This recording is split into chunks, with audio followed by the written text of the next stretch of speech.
Hello, नमस्ते। मैं हिमांशु पुर से।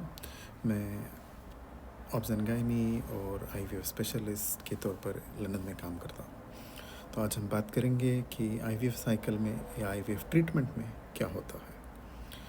तो जब आप तय करते हैं कि आपका आईवीएफ होना है तो मतलब आपका कंसल्टेशन, स्कैन, ब्लड टेस्ट वगैरह सारा हो चुका है, आपने उसका सारा लीगल पेपर वर्क पूरा कर लिया है और अपनी ट्रीटमेंट शुरू करने के लिए आप तैयार हैं।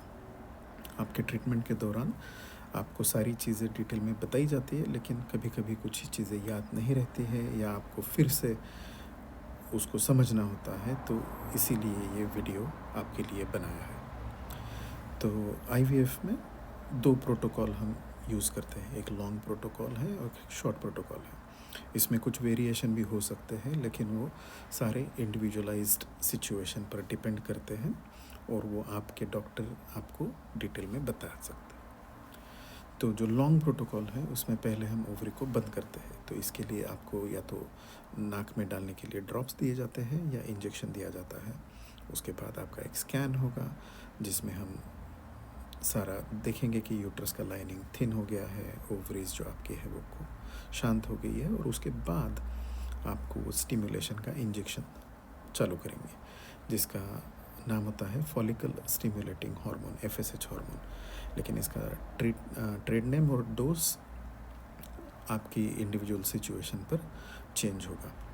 और एक बार स्टिमुलेशन शुरू होने के 5वें दिन से आपको रेगुलर स्कैन और ब्लड टेस्ट हर 48 घंटे में करेंगे आपका प्रोग्रेस देखने के लिए। और जब अच्छे नंबर से फॉलिकल तैयार हो जाएंगे तब आपको ट्रिगर शॉट देते हैं, जिससे एक का मैच्योरेशन शुरू होता है और लगभग 35 से 37 आवर्स में आपका एक कलेक्शन होता है। जो शॉर्ट प्रोटोकॉल होता है उसमें ओवरीज बंद करने की ज़रूरत नहीं होती है, तो आपके पीरियड के साथ ही आपका ट्रीटमेंट शुरू होता है। तो इसमें स्टिमुलेशन जो होता है वो दूसरे दिन से शुरू होता है और 5वें दिन से हर 48 घंटे पर आपके स्कैन और ब्लड टेस्ट होते हैं।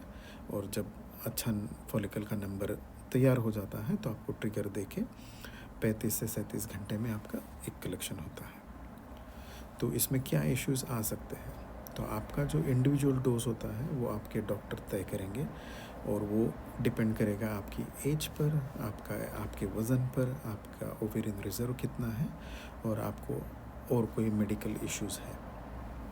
अब एक एक्सट्रीम रिएक्शन होता है जिसको हम नो रिस्पॉन्स कहते हैं या पुअर रिस्पॉन्स, मतलब या तो आपकी ओवरीज बिल्कुल ही स्टिमुलेट नहीं होंगी या स्टिमुलेट होंगी तो लेकिन फिर भी एक या दो ही फॉलिकल्स वो रिक्रूट करेंगी। ये जो प्रॉब्लम होता है ये जिन औरतों में ओवेरियन रिजर्व कम होता है उनमें ज़्यादातर देखा जाता है।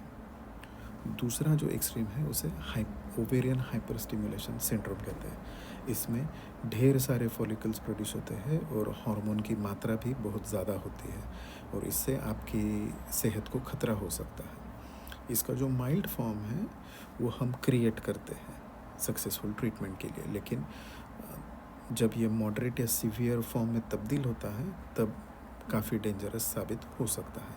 तो इसीलिए हम आपको रेगुलरली मॉनिटर करते हैं और आपके रिस्पॉन्स के हिसाब से डोज में कुछ तब्दीली भी की जा सकती है। उसी वजह से आपका ट्रिगर मेडिकेशन जो होता है वो भी चेंज किया जा सकता है, लेकिन जब भी ये चीज़ें होंगी तो आपकी जो मेडिकल टीम है वो आपको बराबर इन्फॉर्म करती रहेगी।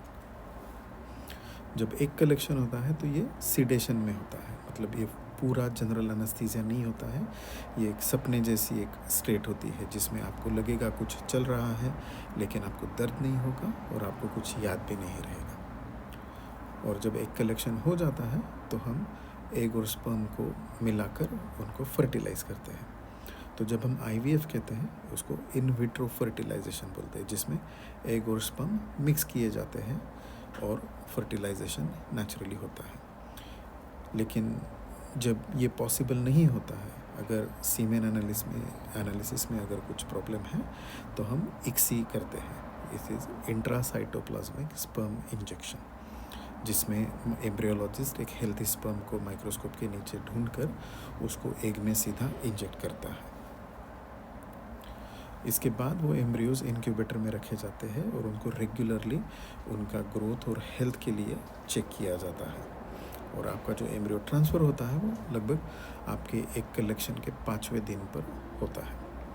कई क्लिनिकल सिचुएशंस में फ्रेश ट्रांसफ़र पॉसिबल नहीं होता, तो उन केसेस में हम वो एम्ब्रियोज़ फ्रीज़ कर देंगे और इनको जब आपका क्लिनिकल सिचुएशन इम्प्रूव हो जाएगा तब ट्रांसफ़र करते हैं। तो एम्ब्रियो ट्रांसफ़र के लिए कोई एनेस्थीसिया या सिडेशन की ज़रूरत नहीं होती है, लेकिन कभी कभी कोई रेयर केसेस में उसकी ज़रूरत पड़ सकती है। तो जो आपका टॉप क्वालिटी एम्ब्रियो है वो हम ट्रांसफ़र करते हैं, मोस्टली सिंगल एम्ब्रियो ही ट्रांसफ़र करते हैं, लेकिन किसी क्लिनिकल सिचुएशन में डबल एम्ब्रियो ट्रांसफ़र की ज़रूरत पड़ सकती है। और जो सरप्लस एम्ब्रियोज़ होते हैं वो अगर हेल्थी हैं तो उनको फ्यूचर यूज़ के लिए फ्रीज़ करके हम स्टोर करते हैं। जब एम्ब्रियो ट्रांसफ़र हो जाता है तब हम आपको प्रेगनेंसी सपोर्ट के लिए मेडिकेशन देते हैं और आप 2 हफ्ते बाद प्रेगनेंसी टेस्ट करते हैं। अगर ये टेस्ट पॉजिटिव है तो हम आपको और एक स्कैन करेंगे 6 हफ्ते के आसपास, टू मेक श्योर कि एक ही एम्ब्रियो है, वो बराबर जगह पर है और बराबर से ग्रो हो रहा है। अगर दुर्भाग्यवश प्रेगनेंसी टेस्ट निगेटिव आता है तो आप अपने डॉक्टर के साथ फिर से मीटिंग करेंगे, जो आपको आपका पूरा साइकिल का ट्रीटमेंट, आपका रिस्पॉन्स बराबर से समझाते हैं और आपका फर्दर ट्रीटमेंट प्लान करते हैं। तो इन ट्रीटमेंट के दौरान आपको क्या प्रिकॉशंस लेनी है, तो आपको ये बिल्कुल मेक श्योर करना है कि आप फिज़िकली मेंटली आप स्वस्थ हैं, आपका डाइट बैलेंस्ड है, आप अच्छे से नींद ले रहे हैं, अच्छे से रेस्ट कर रहे हैं। इसका ये मतलब नहीं है कि ट्रीटमेंट के दौरान आपने बेड रेस्ट करना है। आप पूरे ट्रीटमेंट के दौरान आपको जितने भी सारे सवाल हैं आप ज़रूर पूछिएगा। हम काउंसलिंग बहुत स्ट्रांगली रेकमेंड करते हैं before, during as well as after treatment. तो अगर आपको इसकी ज़रूरत है तो अपनी मेडिकल टीम से बात कीजिए और काउंसलिंग अवेल कीजिए।